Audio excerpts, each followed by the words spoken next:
Coba tadi siapa yang telat? Tadi siapa yang telat? Iya. Kita mau kemana? Jelasin kita mau kemana? Jakarta guys, kita mau visit ke Jakarta. Betul. Mana, Riano? Yang pertama kita mau Destinasi ke pertama ke Museum Bank Indonesia. Betul sekali. Destinasi kedua ke kota Jakarta. Kota Tua. Oh iya. Oke, Kota Tua. Destinasi tiga ke Sekretariat Asia. Asik. Jadi stay tune terus ya karena kita Stay akan tune. Kita bakal explore ya. Yo. Dan bakal ngasih banyak banget insight baru buat Oke. kalian. Stay Yeay.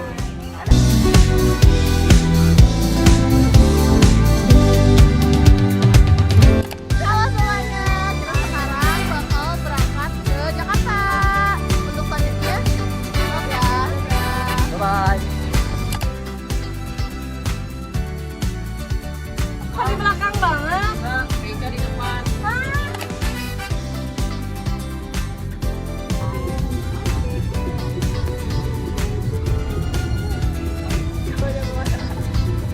Halo teman-teman, sekarang kita ada di Museum Museum Bank Bank Indonesia. Indonesia.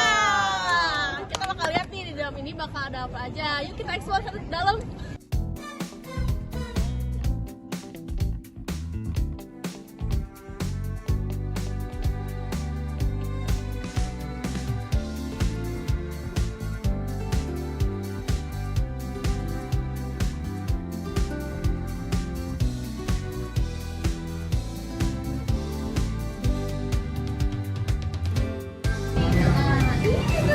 Sekarang kita bakal masuk.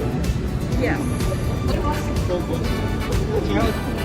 Guys, jadi ini adalah suasana pertama kali masuk ketika kita masuk ke Museum Bank Indonesia. Kalian langsung disuguhkan dengan loket tiket di sini dan kalian bisa memesan tiket. Bila kalian masyarakat umum, masyarakat biasa, kalian dikenakan biaya 5.000, tapi kalau kalian mahasiswa, kalian bisa tunjukkan kartu mahasiswa kalian dari yes.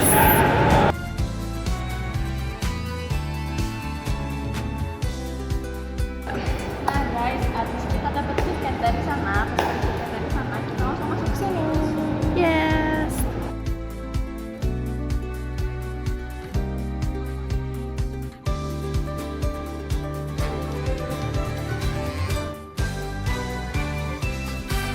Halo guys, bisa dilihat di sini di belakang kita itu terdapat 12 ruang kasir yang merupakan adalah Bank Indonesia atau biasa kita sebut ATM-nya, tapi pada zaman dulu.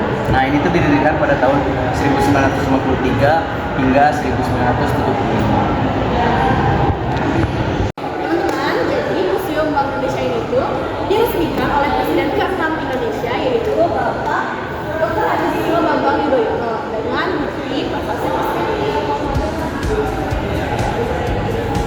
Oke guys, sekarang kita lanjut ke ruang tamu. Nah, mereka aja guys. Jadi ini kita mau masuk ke ruang. Iya. Tata. Kita lihat sana bangnya.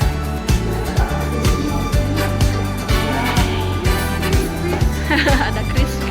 Jadi sekarang kita lanjut ke teater.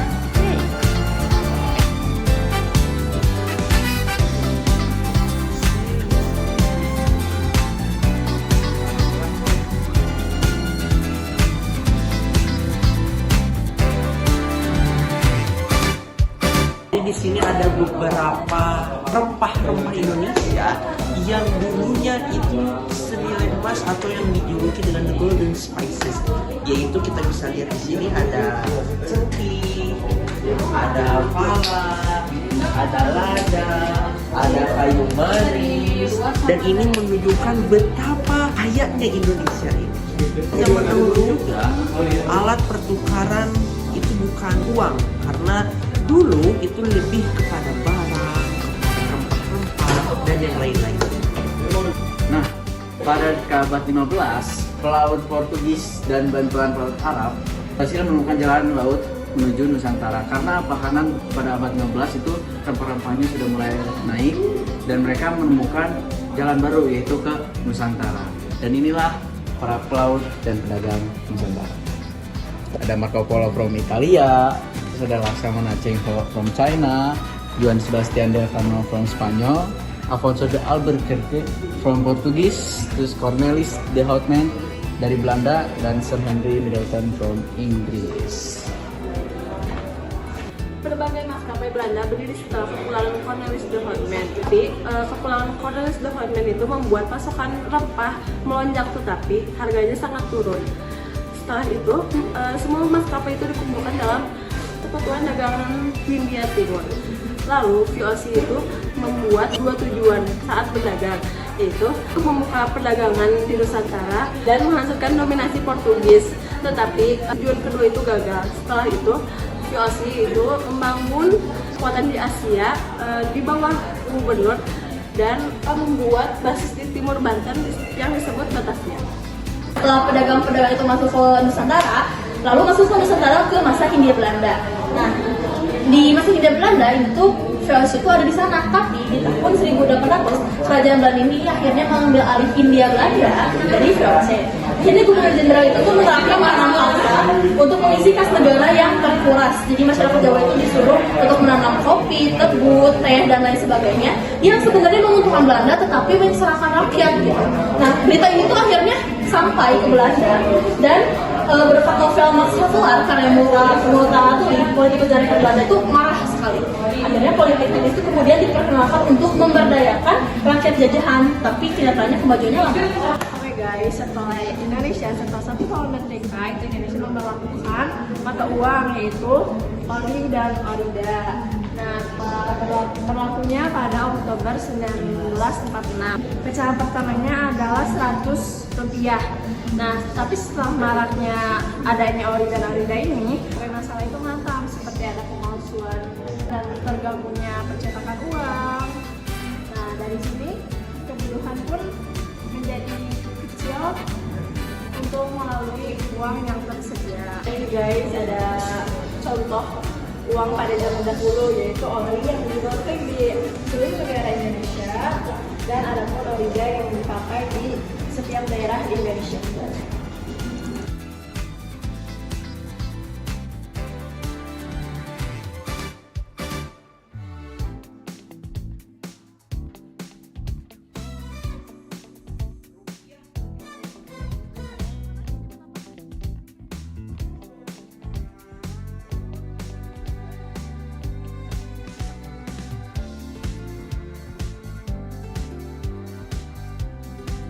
Oke guys, sekarang kita masuk ke ruangan emas moneter. Ayo kita lihat.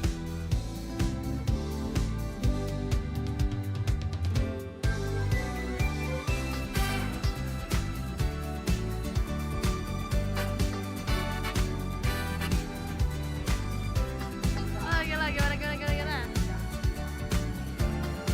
Aku mau kamu.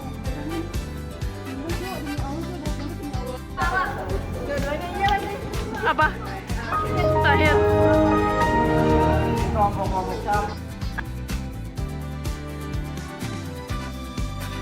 Yang saatnya kita apa? Awal bulan beli 2 dapat 1 Beli 2 dapat. Beli 2 dapat 3. Gila.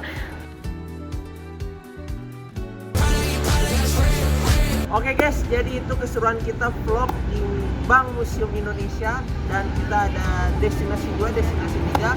Mau tahu keseruannya apa? Stay tune.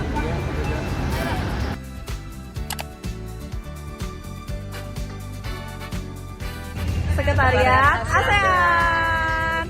Kita bakal cari tahu di dalam ada apa aja ya. Ya, betul. Oke, stay tune terus.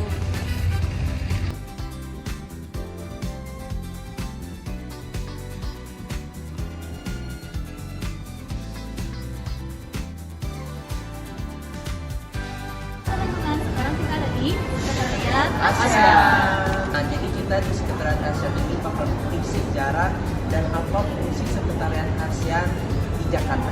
Stay tune. Okay.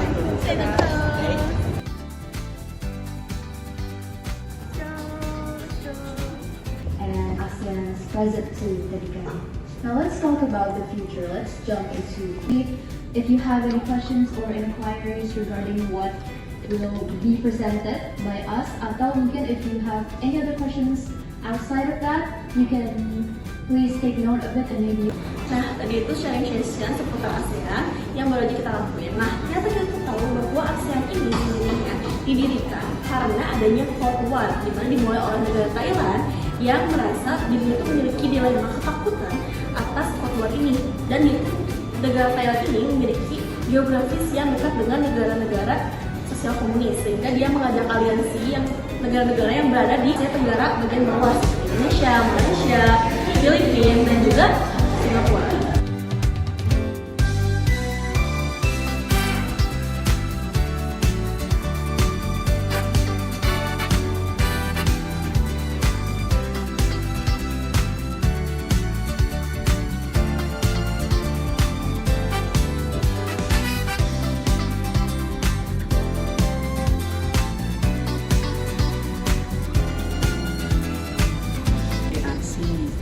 Perkenalkan, nama saya Muti, saya salah satu librarian di sini. Jadi tempat ini tuh bisa dikatakan seperti ini tuh library-nya ASEAN atau library-nya ASEAN Sekretariat. Di ERC ini kita punya dua fungsi, sebagai library dan juga sebagai arsip. Kalau sebagai library, kita nyebut tempat ini sebagai perpustakaan khusus karena hampir semua koleksi di sini itu tentang ASEAN. Jadi kalau teman-teman tertarik tentang ASEAN, mau ngerjain tugas atau nanti skripsi tentang ASEAN, atau kalian punya teman atau saudara yang tertarik tentang ASEAN, tempat ini pas banget buat direkomendasiin gitu ya. Karena good news-nya adalah sebenarnya library-nya ini tuh open for public. Jadi teman-teman bisa datang ke sini, bisa visit ke sini sendiri, nggak perlu gerombolan gini gitu ya. Kalau misalnya pas lagi ke Jakarta, terus lagi liburan semester misalnya gitu, bisa ke sini karena kita bukanya dari Senin sampai Jumat jam 9 sampai setengah 5 sore. Kita tutup Sabtu Minggu dan Indonesia Public Holiday termasuk cuti bersama juga kita tutup. Tapi selain daripada itu ya kita buka gitu ya. Jadi teman-teman mau ke sini lagi bisa.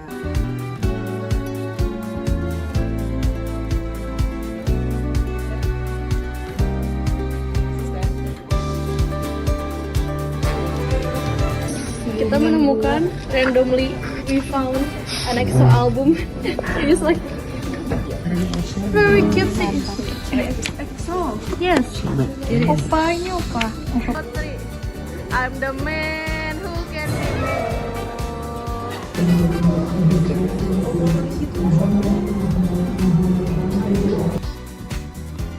Oke guys, sekarang kita ada di depan gift shopnya Merchandise ASEAN. Kita lihat ada apa aja.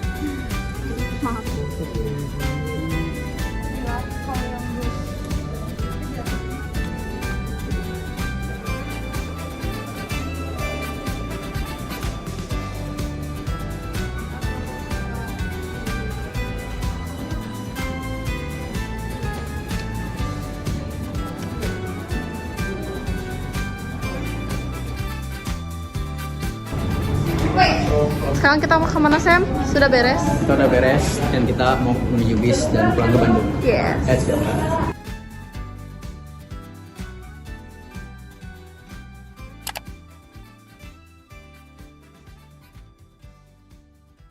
Hai, ini sekarang kita udah sampai di Bandung dan udah gak karu-karuan. Tapi tadi itu had so much fun banget. Apakah prinsip non intervensi? Anjay.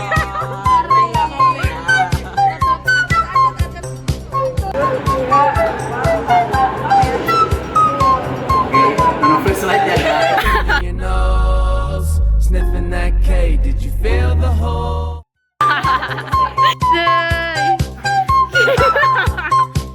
Gayanya cool banget. Dilarang bersandar, tapi dia bersandar dengan alibi apa? Sama aja nggak boleh gabung ya?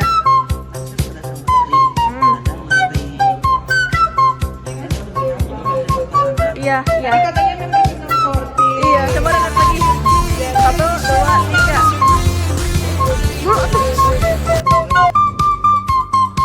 Bayar. Masuk sini mah gratis, kocak. Bayar. Besek apa? Waris besek. Bahasa naon besek.